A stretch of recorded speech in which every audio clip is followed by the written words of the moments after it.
Lakshman classes में आपका स्वागत है। हम लोग पढ़ाएंगे इसका विज्ञान और हमारी फिजिक्स चल रही है, चैप्टर नंबर 10 है ये। तो इसके हम वीडियो एक दो अपलोड कर भी चुके हैं, 3 वीडियो अपलोड कर चुके हैं, ये तीसरा वीडियो है, चौथा वीडियो है ये। तो इमेज क्या होता है सबसे पहले हम ये समझते हैं। तो सामान्य भाषा में कहें तो कोई भी जैसे घर में शीशा होता है जिसको हम दर्पण कहा करते हैं साइंसी भाषा में, उस दर्पण के सामने अगर हम खड़े हो जाएं, जैसे कि ये क्या है, कोई भी एक दर्पण जो मैंने बना दिया है, इस दर्पण के सामने अगर हम यहाँ पे खड़े हों, ठीक है ना, यहाँ पे हम खड़े हों तो हमारा जो चित्र इसके अंदर बनता है उसको हम क्या बोलते हैं, इमेज कहते हैं। आई बात समझ में? ये नॉर्मल भाषा में आप समझिए पहले स्टेप को। तो दर्पण के सामने किसी वस्तु को रखने पर, अगर हम दर्पण के सामने कोई वस्तु रखते हैं या हम खड़े हो जाते हैं, तो दर्पण के सामने कोई वस्तु रखने पर हमें दर्पण में वस्तु की जो आकृति दिखाई देती है उसको हम क्या कहते हैं, प्रतिबिंब कहते हैं, या उसको हम इमेज कहते हैं। प्रतिबिंब को क्या कहते हैं, इमेज भी कहते हैं। ठीक है, ये एक सामान्य भाषा में हुआ, लेकिन आप अगर थोड़ा सा साइंस की भाषा में जाएं, थोड़ा डीपली जाएं, तो इमेज क्या होता है इसको ज़रा समझिएगा। जैसे कि मान लीजिए यहाँ पर कोई भी दर्पण है, मान लीजिए ये मैंने कोई दर्पण बना दिया है, ये मान लीजिए ये गोलीय दर्पण है, इस टाइप से ये कोई दर्पण है, ठीक है। तो प्रकाश की किरण ये आती है, तो मान लीजिए प्रकाश की किरण ये आई है, ये आ करके देखो ये यहाँ से ऐसे गई, ठीक। दूसरी प्रकाश से किरण आई है, वो मान लीजिए दूसरी प्रकाश से किरण आई है, वो यहाँ पर मिली है। तो यहाँ पर दो जो प्रकाश से किरणें जहाँ पर ये मिलती हैं उस स्थान को हम बोलते हैं इमेज। क्या बोलते हैं हम उसको, इमेज कहते हैं। ठीक है, तो अभी यार टेंशन ना लीजिए, इमेज क्या होता है अभी आपको चित्र समझाए जाएंगे तब आपको समझ में आ जाएगा। यहाँ सब थ्योरी देख लीजिए, आप प्लीज़ देखते जाइए, आपको सब समझ में आ जाएगा। ठीक है, तो 2 या 2 से अधिक प्रकाश की किरणें वस्तु से, देखो जब 2 या 2 से अधिक प्रकाश की किरणें वस्तु के किसी बिंदु से चलकर दर्पण से परावर्तन के पश्चात जिस बिंदु पर जाकर मिलती हैं या मिलती हुई प्रतीत होती हैं, उसे दर्पण, उसे हम क्या कहते हैं, उसे वस्तु का प्रतिबिंब कहते हैं। जैसे उदाहरण के लिए ये समझ लीजिए, देखो ये कोई दर्पण है, ये दर्पण है, ठीक है। और इस दर्पण में क्या हुआ है, ये कोई वस्तु है, इस वस्तु के किसी भी बिंदु से मान लीजिए यहाँ से प्रकाश की किरण गई और दर्पण से टकराने के पश्चात ये ऐसे आ गई, और दूसरी प्रकाश की किरण मान लीजिए ये आई है वक्रता केंद्र से होते हुए इधर को जा रही है, तो जहाँ पर ये मिले हैं ना इस स्थान को, ये इमेज बनी है। तो यहाँ पे हम ऐसे बना देते हैं उल्टा, A डैश B डैश, ठीक है, ये इमेज बन गई। तो कहने का तात्पर्य ये है, कोई 2 प्रकाश की किरणें अगर आ रही हैं तो आपस में ये जहाँ पर ऐसे मिल जाए, दर्पण से टकराने के बाद जहाँ पर भी मिलती हैं, तो ये प्रकाश पहले किरण ये है, पहले ये एक ही है, तो ये किरण ये है, ठीक, ये आई है, और दूसरी किरण ये है। तो ये 2 किरणें जहाँ पे कट कर रही हैं आपस में, इसको हम इमेज कहते हैं। तो ध्यान रखिएगा, प्रकाश की किरणों की इमेज बनाने के लिए कम से कम 2 किरणें तो होनी ही चाहिए। ठीक है, समझ में आ गया। तो आगे बढ़ते हैं। तो इमेज 2 टाइप की हुआ करती है, एक होती है रियल इमेज, एक होती है वर्चुअल, मतलब एक आभासी होती है और एक वास्तविक होती है। ठीक है, तो यहाँ लिखा है देखो, एक रियल इमेज होती है, वास्तविक होती है, दूसरी कैसी होती है, वर्चुअल होती है या आभासी होती है। तो मैं आपको खाली अभी थोड़ा समझा देता हूँ ऐसे ही, लेकिन अभी आपको इसके बाद चित्र पर पढ़ाए जाएंगे ना इसके, तब आपको बहुत अच्छे समझ में आएगा रियल इमेज क्या होती है। तो रियल इमेज क्या होती है, जैसे हम शीशे में चित्र पर देखते हैं, तो ये मान लीजिए शीशा है, ये मान लीजिए शीशा है, और इसमें हम चित्र देखते हैं तो हमें सिर्फ अपना आभासी प्रतिबिंब दिखाई देता है। समतल दर्पण में क्या होता है, हमें ऐसा आभास हो रहा है कि हम इसमें सीधे खड़े हैं, और ये सिर्फ आभासी प्रतिबिंब होते हैं। तो रियल इमेज कौन से होते हैं, जरा देखो, रियल या वास्तविक इमेज कौन से होते हैं। किसी बिंदु वस्तु से चलने वाली प्रकाश की किरणें परावर्तन के पश्चात जिस बिंदु पर वास्तव में मिलती हुई दिखाई देती हैं उसे हम रियल इमेज कहते हैं। ठीक है ना, तो देखो वास्तव में मिलती हुई दिखाई देती हैं। जैसे उदाहरण की बात करें, देखो ये कोई है, ये गोली दर्पण है, ठीक है। तो यहाँ पर कोई भी एक ये प्रकाश से किरण आई, ये प्रकाश से किरण आई, ठीक है, ये प्रकाश से किरण आई और यहाँ पे गई, ठीक है। दूसरी वस्तु यहाँ पर रखी है हमारी, ये कहलाता है फोकस, ये फोकस कहलाता है। यहाँ पे मान लीजिए ये सी है, तो दूसरी जो वस्तु है, जो मतलब दूसरी वस्तु नहीं, ये जो वस्तु है इसे दूसरी प्रकाश जो किरण है, मान लीजिए वक्रता केंद्र है और ये सी से होकर के ऐसे जाती है, ठीक। तो जहाँ पर ये जहाँ पर ये दोनों मिली हैं इसको हम कहेंगे प्रतिबिंब। तो देखो प्रकाश की किरणें वास्तव में देखो ऐसे मिलती हुई प्रतीत हुई हैं वास्तव में, तो इसको हम कहेंगे वास्तविक प्रतिबिंब। ठीक है, और आभासी क्या होता है ये मैं आपको समझा दूंगा। तो इस प्रतिबिंब को पर्दे पर लिया जा सकता है। सिनेमा के पर्दे पर बना प्रतिबिंब वास्तविक प्रतिबिंब होता है। तो ये नोटिस पॉइंट है, इनको याद करिएगा। दूसरा नोटिस पॉइंट देखिएगा, अवतल दर्पण में हमेशा वास्तविक प्रतिबिंब बनता है। वास्तविक प्रतिबिंब वस्तु के सापेक्ष उल्टा हमेशा बनता है। ध्यान रखिएगा, जब भी उल्टा प्रतिबिंब होगा वस्तु के सापेक्ष तो उसको हम क्या कहेंगे, वास्तविक प्रतिबिंब ही कहेंगे। ध्यान रखना इस बात को। वर्चुअल इमेज या आभासी प्रतिबिंब क्या होता है, किसी भी पॉइंट ऑब्जेक्ट से चलने वाली प्रकाश की किरणें परावर्तन के पश्चात जिस बिंदु पर मिलती हुई प्रतीत होती हैं उसे वर्चुअल इमेज कहते हैं। तो इसको मैं अभी समझा देता हूँ ज़रा। तो देखो वर्चुअल जो इमेज होते हैं, दोस्तों समझा देता हूँ थोड़ा सा। तो देखो अभी जो प्रकाश की किरणें मिल रही थी, मान लीजिए ये था, ये दर्पण था, अभी प्रकाश की किरणें मिल रही थी, मैं कह रहा था प्रकाश की किरण देखो एक ही आई, प्रकाश की किरण ये आई और यहाँ से होके गई, ये हो गया फोकस, ठीक है। और दूसरी प्रकाश की किरण इस टाइप से आई थी, इस टाइप से, तो यहाँ पर जो मिल रही थी इसको हम कहते हैं वास्तविक प्रतिबिंब।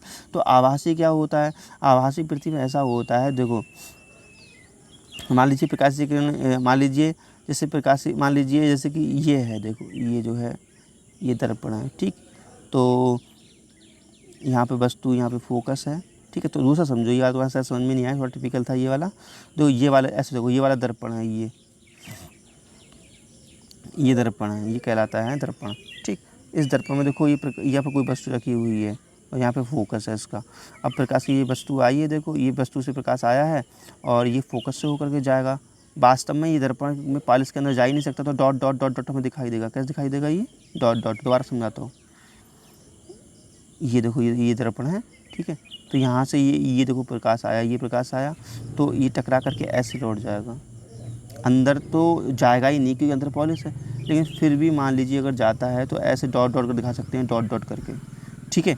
अब दूसरे प्रकाश से किरण वो भी डॉट डॉट करके दिखाएंगे, दूसरे प्रकाश कराएंगे वो भी डॉट डॉट करके आएगी। तो जो रियल में मिलते हुए दिखाई देते हैं वो होती हैं रियल इमेज, और जो डॉट डॉट करके दिखाई देते हैं वो होती हैं वर्चुअल इमेज। फिलहाल इसको वहाँ ज़्यादा गौर ना करें, अभी आपको समझा दिया जाएगा अगले चित्रों में, ठीक है। फिलहाल यहाँ थ्योरी देख लो फटाफट, ठीक है। तो देखो वर्चुअल इमेज को पर्दे पर नहीं लिया जा सकता है, और वर्चुअल इमेज जो होती है वस्तु के सापेक्ष हमेशा सीधा प्रतिबिंब आती है। समतल दर्पण में हमेशा वर्चुअल इमेज ही बनता है। ध्यान रखिएगा, समतल दर्पण जो होते हैं, जो घर में हम देखते हैं, उसमें हमेशा वर्चुअल इमेज बनता है, या हम कह सकते हैं आभासी इमेज बनता है या प्रतिबिंब बनता है। इसको आप समझ सकते हो ऐसे, जैसे कि आप जब दर्पण के सामने होते होंगे तो आपकी, जैसे कि दर्पण के सामने मान ली बुक लेके खड़े होइएगा, बुक लेकर के, तो बुक के जो चित्र जो होंगे उल्टे दिखाई देंगे। ये जो लिखा हुआ होगा वो ऐसे दिखा देगा, ऐसे ऐसे लिखा हुआ दिखाई देगा, उल्टा उल्टा, ठीक है। तो हम कैसे कह सकते हैं कि जो समतल दर्पण होता है उसमें हमेशा आभासी प्रतिबिंब ही बनता है, ठीक है ना। और अगले हम बढ़ते हैं। खैर अब तक हमने जो पढ़ाया था वो थ्योरी थी, उस पर ज़्यादा फोकस नहीं करना है, तुम्हें खाली लिख लेना है कॉपी में। यहाँ से बहुत ज़्यादा फोकस करना है, यहाँ पे थोड़ा वीडियो लंबा हो जाएगा। अब यहाँ से बहुत ज़्यादा फोकस करना है गोलीय दर्पण द्वारा प्रतिबिंब बनाने के नियम। अगर आपको ये समझ में नहीं आए तो पूरा चैप्टर समझ में नहीं आएगा, इसलिए गोलीय दर्पण द्वारा प्रतिबिंब बनाने के नियम ज़रूर समझ लेना। ये बुक में अच्छे से नहीं दिए हैं, लेकिन मैंने बहुत अच्छे से लिखवा दिए हैं यहाँ पर, और ये इंटर में भी आपको काम आएंगे, इसलिए भैया इनको ज़रूर पढ़ लेना, ठीक है। तो स्फेरिकल मिरर द्वारा इमेज बनाने के लिए निम्नलिखित 4 नियम दिए गए हैं, इनमें से कोई भी 2 नियम अप्लाई करके हम इमेज बना सकते हैं, ठीक है। तो यहाँ 4 नियम होंगे, 4 में से कोई भी 2 नियम आपको यूज़ करके इमेज बनाना सिखाया जाएगा। तो पहला नियम क्या है, देखो पहला नियम क्या है, देखो ये है, जब कोई प्रकाश किरण मुख्य अक्ष के समांतर आती है तो गोलीय दर्पण से परावर्तन के पश्चात मुख्य अक्ष से होकर के जाती है या जाती हुई प्रतीत होती है, ठीक है। तो इस रूल को, ये तो खाली लिखा हुआ मैंने पढ़ा है, आप समझिए इसका, ठीक है। देखो मान लीजिए ये कोई गोलीय दर्पण है, देखो बेटा ये गोलीय दर्पण है, मान लीजिए कोई ये गोलीय दर्पण है, ठीक है। और ये है मुख्य अक्ष, ये क्या है, मुख्य अक्ष है, ये है मुख्य अक्ष। तो प्रकाश की किरण जब भी मुख्य अक्ष के समांतर आती है, देखो प्रकाश किरण ये मुख्य अक्ष के समांतर आती है, ये क्या कहलाती है, मुख्य अक्ष, ये है मुख्य अक्ष। तो इसके ये प्रकाश की किरण है, ये इसके कैसे आ रही है, ये समांतर आ रही है, मुख्य अक्ष के समांतर आ रही है, ठीक है। तो पहला रूल ये है, जब मुख्य अक्ष के समांतर आएगी तो ये प्रकाश किरण फोकस से होकर गुजरेगी। यहाँ पे फोकस होगा तो कहाँ से गुजरेगी, फोकस से होकर गुजरेगी, पहला रूल ये है। तो इसको लिख लेना, याद कर लेना भाई। अभी तुम्हारे समझ में नहीं आ रहा होगा इन रूलों का यूज क्या है, आगे समझ में आएगा, तो इसलिए रूल याद करो। 4 रूल हैं। पहला रूल क्या है कि सीधे साधे आएगी, सीधे साधे आएगी, मुख्य अक्ष के समांतर सीधे सीधे आएगी तो फोकस से होकर जाएगी। पहला रूल याद हो गया, सीधे साधे आएगी तो फोकस से होकर जाएगी, पहला रूल याद हो गया होगा मुझे उम्मीद है। तो इसका चित्र मैंने ये बना रखा है कॉपी में, तो इसको हम, ये भी चित्र है इसका, ये जो मिरर कहलाता है, ये कॉनकेव मिरर है, ठीक है, ये कॉनकेव मिरर के लिए है और ये कॉन्वेक्स मिरर के लिए है, मतलब उत्तल दर्पण के लिए है ये वाला, ठीक है। तो यहाँ पर सिर्फ हमें उत्तल वाला याद रखना है, अवतल वाला। रूल नंबर 2, जब कोई प्रकाश किरण वक्रता केंद्र से होकर आती है तो परावर्तन के पश्चात ये अपने मार्ग में वापस लौट जाती है। ज़रा ध्यान से समझो।